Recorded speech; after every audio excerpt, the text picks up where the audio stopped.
What's going on, guys? Adam again, back with the Atomic Garage, and today I am giving you an update video on exactly what's going on with the BMW. Coming up right now.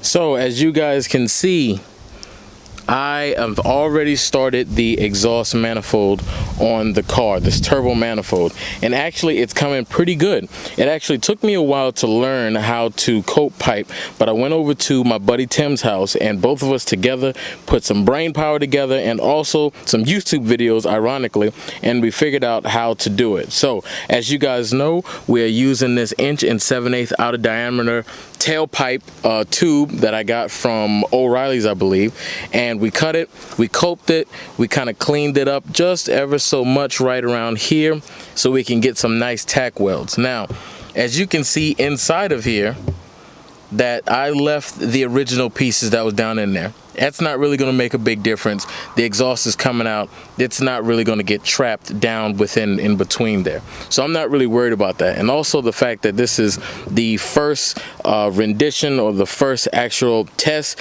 exhaust manifold, this is what we're going with. Now, I originally was going to make all of the runners at an angle and kind of cope it, and then it comes out at an angle.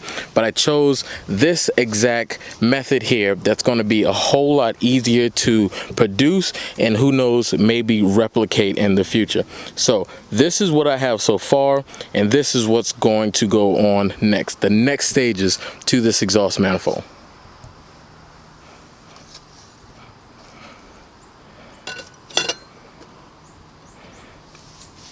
Now, as you guys can see, it's not totally perfect because it's still off just a little bit, but with a little bit of massaging and some nice MIG welding, we're going to clean this all up.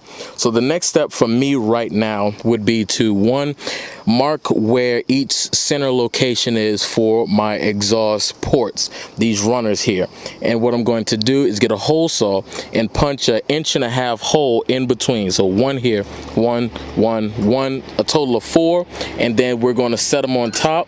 We're going to clean up the welds, clean up the hole rather, and make sure it's nice and clean. And from there, we're going to go ahead and start massaging everything further into place and start welding everything in.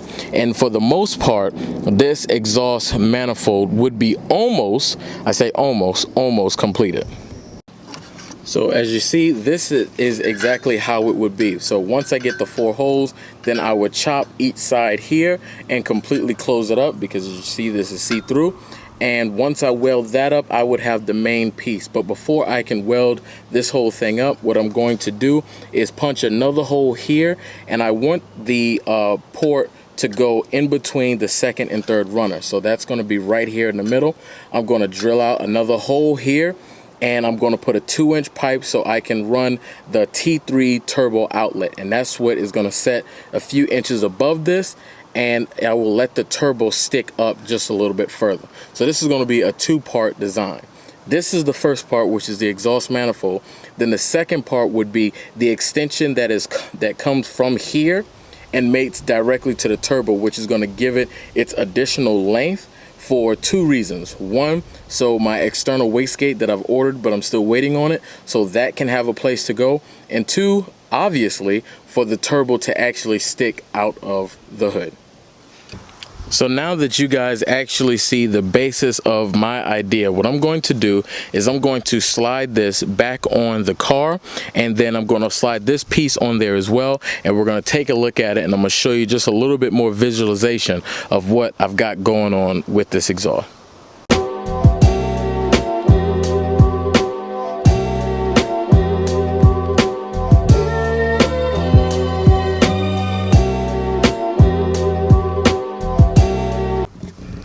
So guys, as you can see, as you may or may not can see, this is how it would look. Now, of course, you see there's a major gap in between a lot of these runners because the tube over here is hitting.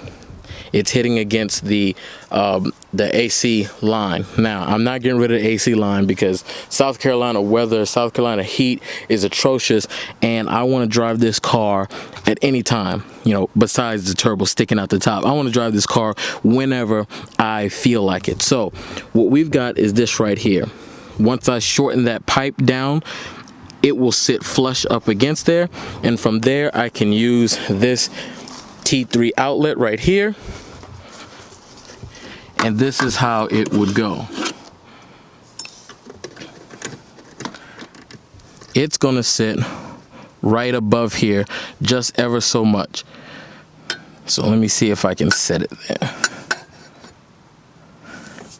Obviously this is for representation. It's not gonna sit flat on there. It's gonna be raised up maybe, you know, an inch, inch and a half. And what I'm gonna do is weld nuts on the bottom side of that plate, so that way I don't have to fiddle with trying to hold the nut up while trying to screw in the bolt through the top. So that's an idea that I have that I think will work out pretty good for the most part.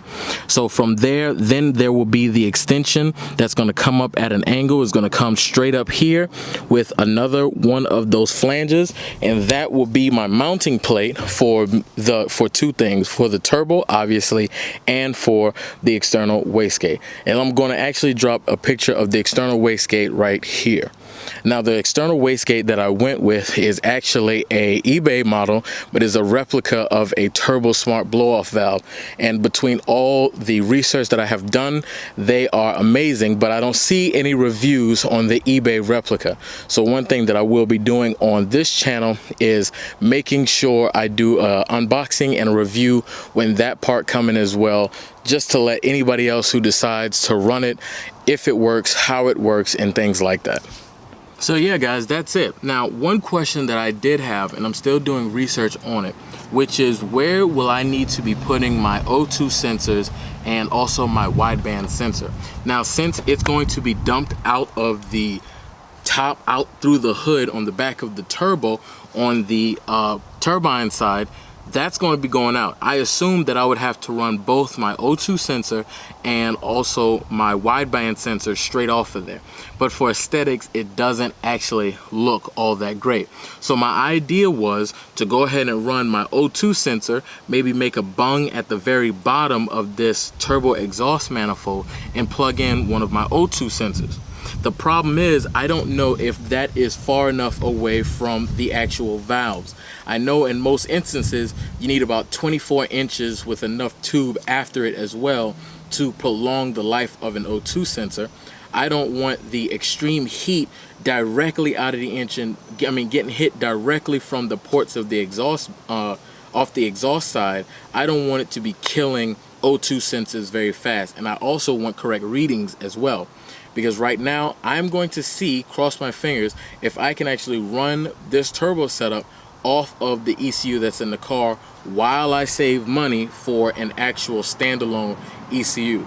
And I'm still in between a few of them, but that Emerald K6 is looking really nice, though it's got a nice little price tag as well. So I'm debating between that and a Haltech Elite 550 unit. That is going to be all custom. Everything would have to be custom with that, but it's a little bit cheaper, where the Emerald K6 would not be. So still kind of in between a few other things. K-Data is another one, which is basically a Mega Squirt ones. Kind of thinking about that as well. That's the cheapest option. I know a few people run that as well, and I should be able to get them even though they're ordered from overseas. So we still got some planning to do with that side of it. But that was my question basically. Where do you guys see that I can go ahead and place my O2 sensor and my wideband? I believe the wideband definitely would need to go after the turbo when it's being dumped out, right up under my tractor flap. Yes, I got a tractor flap. So this is what's going to come out the back of the turbo, obviously.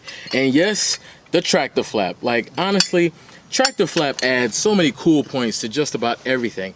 And if you watch anything from Cletus McFarlane channel, you know tractor flaps are important. One of the most valued parts that you can add to a turbo setup. And you know what? You could even put one on the wastegate if you're about that life. But I'm not going to go that far. I'm really just going to use this right here as well. It is, guys. That's all I have for today. I am slowing down on videos. I'm still going to try and get them out as quickly as I can, but a few things working against me. One, getting parts Two, doing research, which is the biggest thing. I try to do as much research, and man, it shows how little you know about something until it's time to actually do it, because then you have all kind of questions just racing through that you research and stuff. So I'm going to keep you guys posted on the build. If you like the video, please give it a thumbs up. I know a whole lot has not been going on. My buddy Tim was the one that did the tack welds, and he is a tad bit camera shy, but I thank him because he's been more than helpful, and I will be bothering him even more. So guys, I'll catch you guys in the next one. Peace.